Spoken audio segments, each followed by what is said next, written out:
You aren't who you think you are. You aren't who others think you are. You are what you think other people think you are. So you're giving your happiness, your internal strength, your power, your God-given ability and gifts to other people that you might not even know. That you're this perception that other people are thinking about you. That the reality is they're not. No one goes to bed thinking about your mistake. Yeah. They're obsessing how they looked. So just to get out of your own way and have the same compassion that you do for other people. Have the same compassion and grace for yourself as you do for your teammates.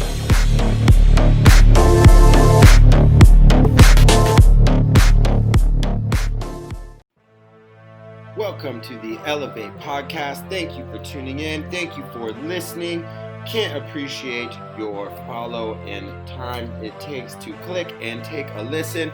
I've got a treat for you this episode. Once again, I've got an amazing guy. He's the founder and CEO of Master Your Mindset. He's a speaker, an author, a father of 5, a husband. He was a 2-sport NCAA athlete in the Pac-12. And since starting his company, his training has been utilized by the likes of Nike, Zillow, Lululemon, Stryker, Salesforce, as well as Tulane, Oregon State, and Miami University. Welcome to the show, Collin Henderson.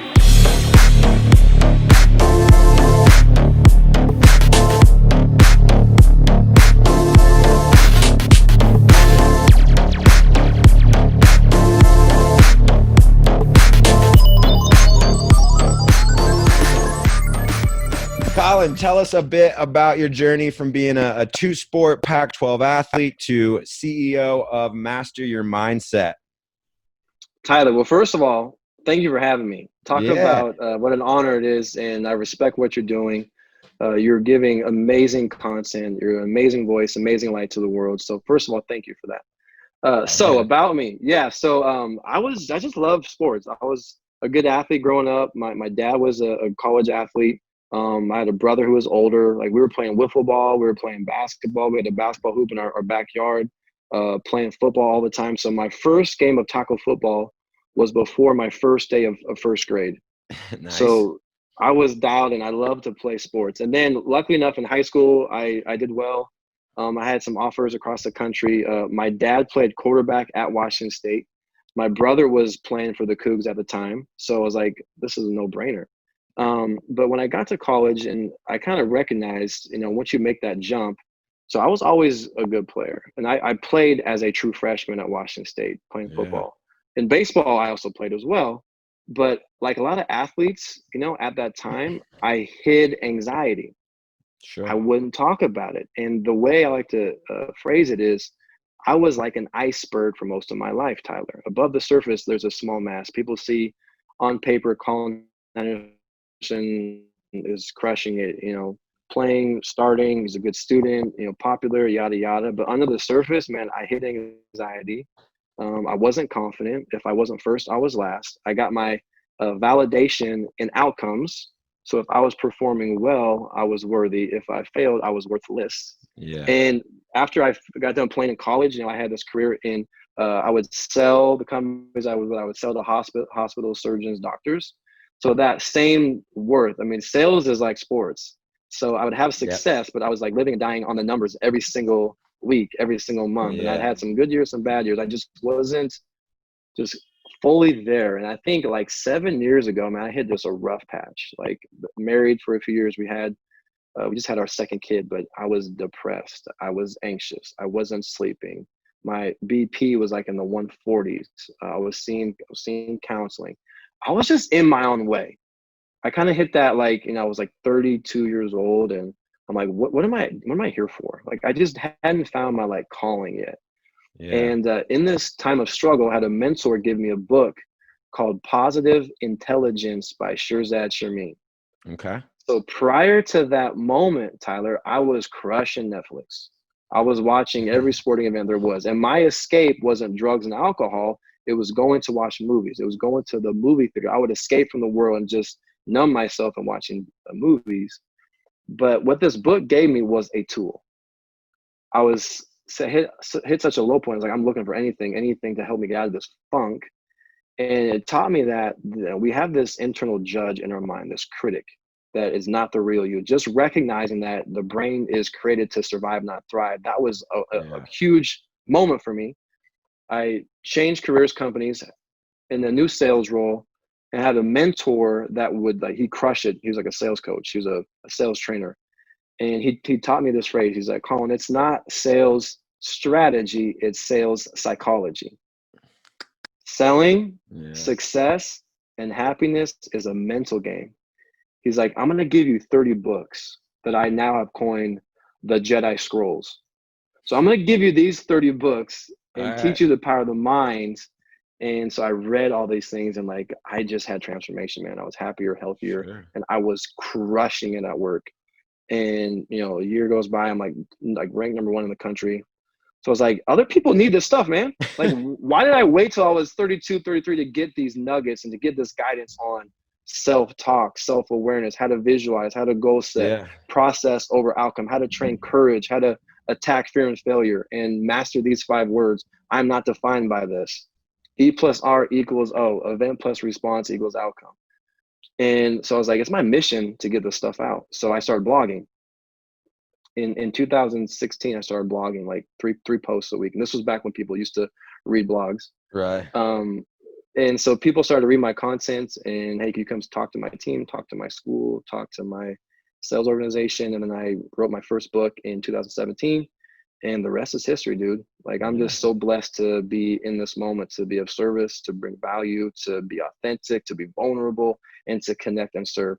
Long answer, but that's how it started. Sure. You kind of already you got into the next question I had a little bit, as I was wondering how you made this transfer from, you know, having success in medical sales in that industry into the mental conditioning.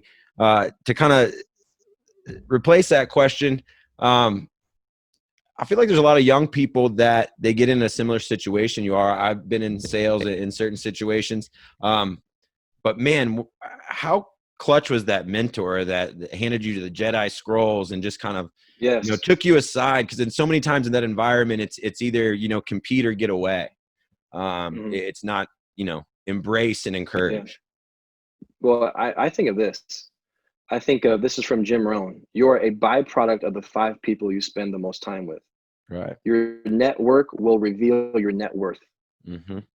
So there are 3 types of people on the planet: a 0, a minus, or a plus. How many minuses are in your life that are taken away?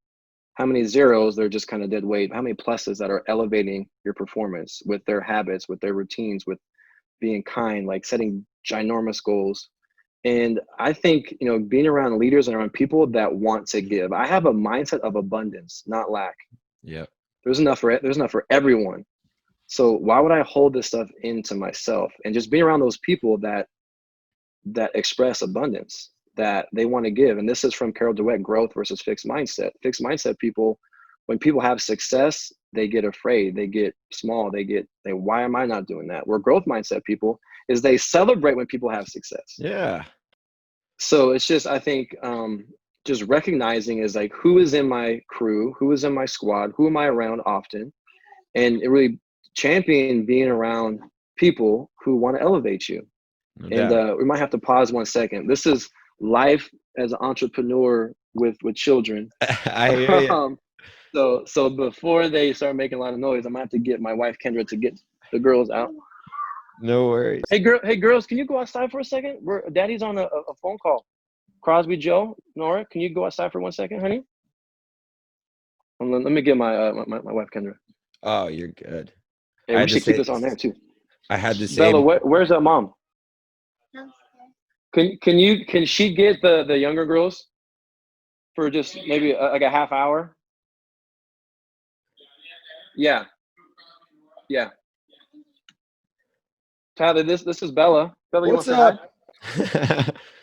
Hello. Hi to Tyler. Yeah. This is my last call of the day, and I'm gonna be. You want to see Tyler? You want to say hi to Tyler? That's Crosby. What's up? This is Charlie. One of my best buddies, Charlie. What's up, Charlie? Vice President of Wheels Up Aviation. All right. Private jet. Okay. All right. Talk about your alignment defines your assignment. hang Right. out with dudes like Charlie. Yeah. Did that answer your question? Yeah. I Yeah. think so. We can just kind of keep it rolling. I think it's just recognizing what culture are you a part of? What organizations, what teams are you a part of? Yeah. Are you a part of teams that are about abundance and about service, or is it about lack and I'm trying to keep all this stuff to myself? Right. I just want to be around people that, are creative, that are vulnerable. And I also, these are, three words that are so powerful. Success leaves clues. Yep. So get around people that have been there, done that, and model those behaviors. Your life's going to change. Yeah. So it's just having the awareness of like, hey, am I around minuses, zeros, or pluses most of the time? Your alignment defines your assignment. We have what's called mirror neurons in our brain. We model and mirror what we see. Yep. So make gratitude normal. Make taking, fun risks that are scary but are amazing that you can grow normal. Make service normal. Make innovation normal. So be around people that have those same core like beliefs, or have people that don't believe the same as you, but I think that's going to be huge for the listeners out there. No doubt. Especially balancing two sports in college. Can you talk a little bit about how important it is for, just that the effect our time management can have on our mindset and anxiety? Yeah. Well, for me, it comes down to this kind of statement. This is from Newton's first law. An object in motion tends to stay in motion. An object in idle stays in idle. So I think I've learned that I'm more productive when I have a lot going on. Yep. So I'm more creative, I'm more focused when I'm playing two sports, when I'm juggling a full-time corporate job and a side hustle. Now I have the side hustle. But to me, it comes down to process. It comes down to just the fundamental truth of, do you have a daily routine list? Yep. I like to call it either your MIT's most important tasks or your hit list, highly important tasks. Good And stuff. just have the self-awareness, or what are the three things I need to do to win the day? Yep. This is from Brian Tracy. Eat the frog first. Do the hard thing first. Yep. So you look at your list, you have 10 things to do. Do you do the easy things first? You will not produce and get productive that way. But can you pinpoint, 3, 4, 5 things? If I execute these, I'm going to win the day. But what's that one thing I need to do? What's that one domino that's going to knock them all down? So I'm a big journaler, writer. I think if you can do these 3 things each morning, is get up an hour early, exercise, practice some mindfulness, or read or meditate, and write down your MITs.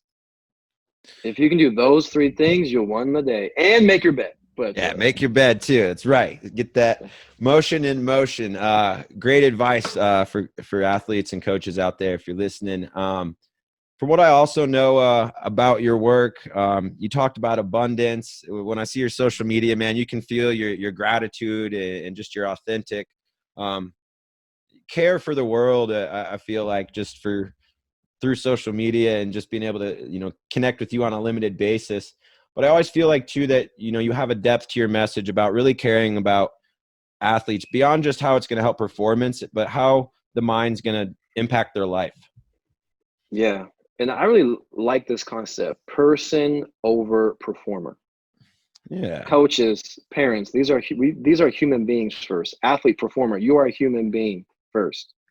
So I think my biggest struggle was, again, I mentioned earlier, my validation and self-worth came from these external things. How many catches I get, how many hits did I get? What are people saying? Is my name in the paper? Am I, all conference? So it's like every time I stepped on that field or court, that performance was a matter of life and death, because my worth and my happiness and my perception of love funneled through that game, which is so unhealthy. So I think just teaching these performers and coaches, man, you are a human being choosing to play a sport. And I say, these are the 5 most powerful words you can say. I'm not defined by this. Yeah. So, and what I teach young athletes is I take out a piece of paper and I draw a circle and I write the word me in it. And I say, this is your me wheel. Imagine a wheel that has, like on a bike, that just has one spoke. Yep. If you hit a bump in the road, a pothole, or a curb, you're going to crash and burn and fall. It's going to get ugly.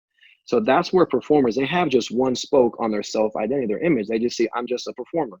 I'm just an athlete. They get all their self-worth attached to that performance, which if we can have a more balanced lens on how I see myself. Now, your time is going to be probably really fully invested in training, exercising, working out practice, but let's have a little more healthier self-image. I have my faith. I have my family. I'm a student. I love music. I love the arts. Whatever career outside of your Yeah. sport you want to be, like, have some of that vision as well. And I think what you're going to find is in those moments of pressure and stress, you say, this doesn't define me. This is a get to, not a have to. I'm not going to focus on fear, but on this is fun. I'm not going to compare. I'm going to compete. Yeah. I have a better balance on how I see myself. Right on. I always find it interesting, maybe you do too, when you're with athletes that you ask them who's their toughest critic, and you get a lot of hands raised. But then you like tell them we're going to do an assessment, and the excitement kind of deflates. um, um, I know to really sometimes help athletes and teams. What forms of assessments with student athletes do you find most useful in getting them to maybe open the door to some of the ideas or mindset things they haven't explored or become aware of yet? Yeah, that's a great question, because when we're working on the mental game, it's not like you can go to the weight room and do a baseline bench press, vert, do like a sprint test, and then train for 3 months and then test post. So I think having some assessments to get that baseline is critical. There's a lot of assessments out there. There's the grit scale that we can kind of get a baseline, but Yeah. I've actually developed my own pre and post. Cool. So, because I'm curious to understand, you've never heard of mental training before. You haven't really heard of concepts like imagery or state management, you know. Yeah. So the questions I ask is kind of just basic questions to get a baseline on, like self-talk, on like your own focus. You focus on what you have or what you don't have. Yeah. How often are you stressed or nervous, like prior or during a game or a match? Do you have systems and routines to calm down? So I always do a pre and a post. And when I'm doing training throughout that, year or that 6 months I'm with that team, when I do a lesson, I'll pull from the answers from that survey that they all had, Yeah. and to kind of give an example, like where we're at. So I think if you're a mental coach, mindset coach, we need to be doing some of these pre and posts just for our own awareness and to give a valuable asset to those coaches Yeah. and the athletes that you're training. Yep. I find sometimes just maybe the newness or the funkiness of a mindset assessment when you put it in front of a teenager just creates a good dialogue sometimes, just because it's kind of just like, Yeah. why are they asking this? Why does this matter? So Yeah. So mine are simple. It's all electronic. It's in form, so you can just answer the questions. Cool. It takes probably 2 minutes. And Just then, what's one area of your mindset you want to improve? That's the last question. right So on. I kind of get like an idea, like, okay, what's one area that they want to train, And then put it in their MITs, right? Yeah, let's get a plan in place, man. Yeah, but it's interesting. You also talk about fear. Right? So it's all like you just pick a question, but there's two is like, what is causing fear or stress in your life? Seeing those answers, and what oftentimes is like, if it's a business or a sports team, a lot of them are the same. Sure. Yeah. It's interesting, and you can kind of come together. Well, you're not the only one fearing this, so let's tackle this collectively. No doubt. I think that's a great question. I have not been asked that question before, Tyler. That's a phenomenal question. Good. That's excellent. Good. Great answer too. Appreciate it. So I know you're also part of Limitless Minds. For those that might not know even what that is or have never heard of it, I'm just kind of know on the surface kind of what it is. Can you talk a little bit about what it is, what's going on there, and what you do with them? Limitless Minds. Shout out to my guys, Russell Wilson, Harry Wilson, DJ, one of the best mental performance coaches in the world, Mr. Trevor Moawad. So we're bringing competitive thinking to the business world. So Russell's been very outspoken about, how important Trevor has been in his career. Mm-hmm. Trevor and him meet every Thursday during the season. They work together in the off season. they work on being neutral. So a lot of people think there's, two ways of thinking, positive or negative, where Trevor and Russell are trying to create this language that, neutral is a place to be. Neutral is not high, not low. Neutral is in the present moment. And business is the ultimate sport. As you know, working with the White Sox, you used to probably sell some stuff. Oh, Like yeah. you're gonna fail, you're gonna have success. There's pressure. You're working collectively as a group. There's hardship, but it's like, in sport, we have someone stopping us from our goal. Yeah. In business, there's no one right in front of you guarding you. Right. So you're guarding yourself. No You're doubt. stopping yourself. You're in your own way.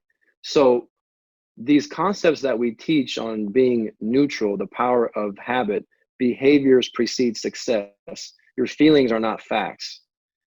Positive self-talk or neutral self-talk, to create an internal advertising campaign, on, and just have that courage to be vulnerable. So I had a friend that we both shared, and I met with some of the guys, and we just had a similar passion to bring this stuff to the business space. I've learned a ton working with that organization, but yeah, we're bringing the same mental skills that Russell uses, that you teach your athletes. We're bringing it to in business. It's the same thing. There's a winner, a loser, there's a scoreboard, there's people that you're selling against. So to me, everybody needs this stuff. Stay-at-home moms need this stuff. Business professionals, schools. So one of my missions, Tyler, my main mission is to transform lives and normalize mental skills training. Yeah, You don't need to be sick to get better. Trevor always says, and Russell, you don't need to be sick to get better. So we're talking prehab, not rehab. You can't just exercise, you got to exercise.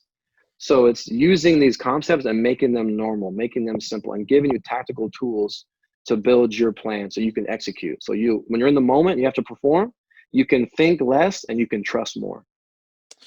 It's great stuff. If you're looking for more, that Trevor Noah's book, It Takes What It Takes, is fantastic. And you mentioned it. I really love the internal ad campaign, that idea. So yes. Thank you for bringing that up. One other two questions really left. One we always like to ask is, if you could hop into that DeLorean, go back and visit high school 16-year-old Collin, what one piece of advice would you tell yourself that you've learned along your journey in reading the Yoda scrolls and everything that's gotten you where you are now? Yeah. It's kind of this concept. I say, Collin, you aren't who you think you are. You aren't who others think you are. You are what you think other people think you are. And that's often a lie. Ooh, say that again. Repeat that one more time for everybody. Yeah. You aren't who you think you are. You aren't who others think you are. You are what you think other people think you are. So you're giving your happiness, your internal strength, your power, your God-given ability and gifts to other people that you might not even know. That you're this perception that other people are thinking about you. That the reality is they're not.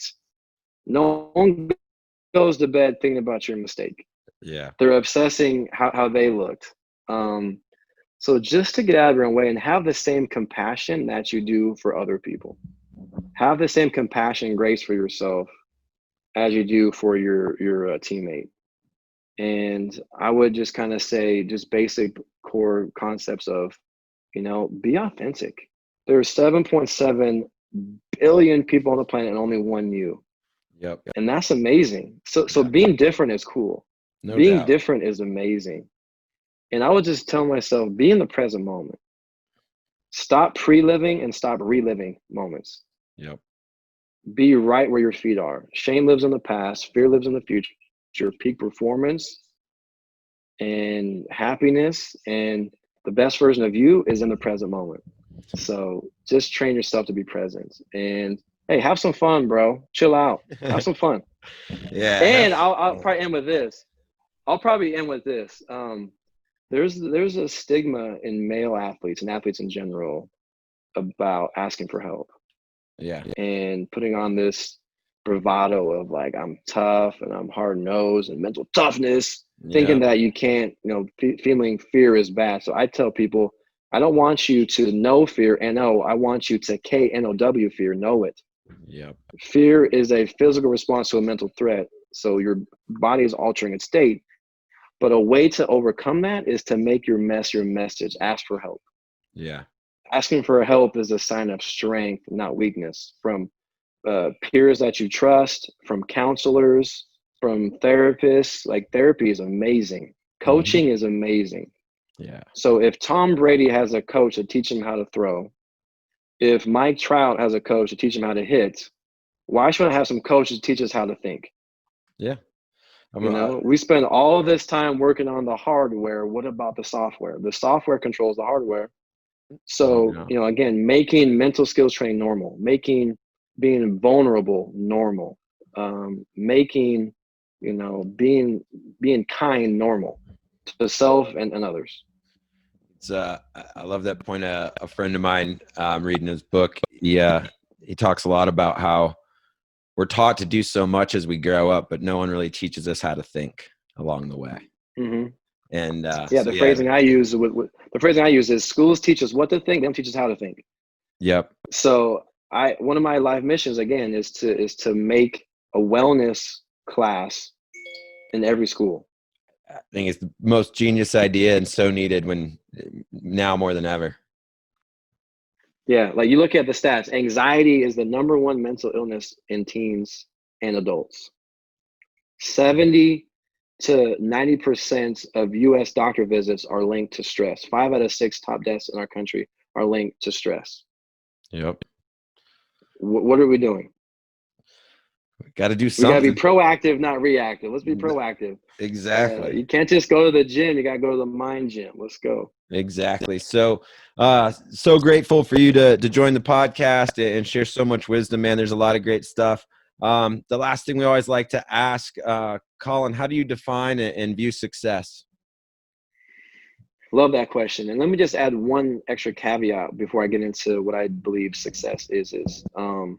So part of my story, Tyler, is I used to stutter, like pretty bad as a kid, as an adult. I've been to speech therapy 3 or 4 different times. I joined a club that is called Toastmasters, where I gave speeches every week for like 3 years. So I would say for me, as I've looked at what is success, based off of that experience of living in fear of, of not being perfect, of messing up, fluency and, sports, playing to not make a mistake, instead play to go after it and get after it. I define success in being a G. My goal in life is to be a G. I want to rebrand the word G, and it's really 3 words that start with letter G. Number 1 is gratitude. Yeah. Is to train gratitude and live in gratitude, live in optimism, focus on what you have, not what you don't have. Yep.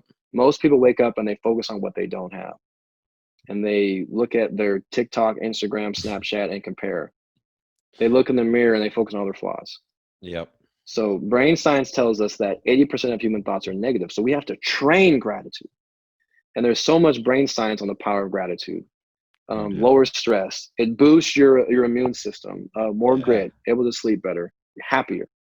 The next G I want to think about happiness and success is giving. Give.